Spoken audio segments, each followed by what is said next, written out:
In many religious traditions, there's an emphasis on the hiddenness of God. Yes, he exists, but there are limits to what we can know about him.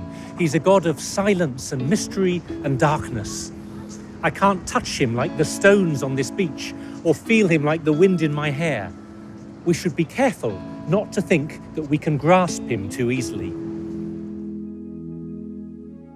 In the Jewish temple in ancient Jerusalem, the most sacred place of the building was the Holy of Holies. And you couldn't just wander in like a tourist and take some photos for your Instagram feed.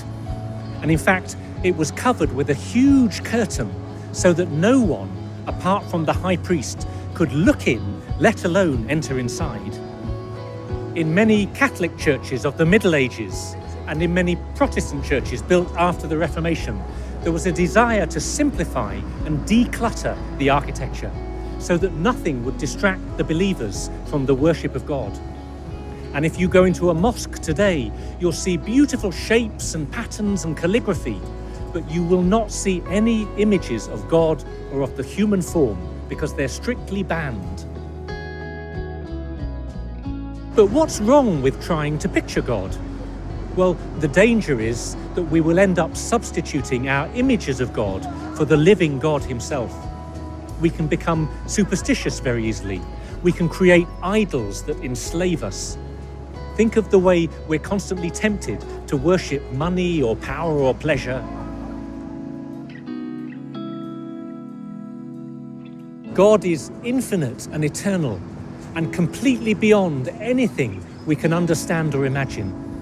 That's why it says in the Jewish writings of the Bible, "You shall not make for yourself a carving or any likeness of anything that is in the heavens above or on the earth or in the waters beneath the earth. You shall not bow down before them and worship them."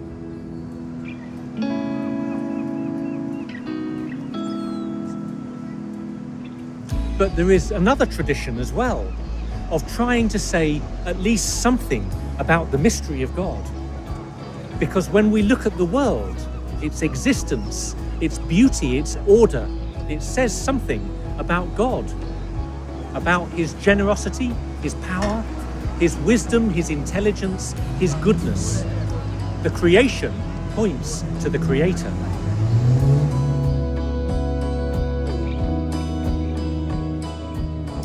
The mystery at the heart of the universe is not an abstract force, but a God who is alive, who is personal, who calls us into a relationship with him. This is one of the key insights of the Jewish and the Christian and the Muslim traditions. In the Bible, it says that God is a living God. He's gracious and compassionate, slow to anger and rich in love. And Christians have come to address God as Father because he is a God of goodness.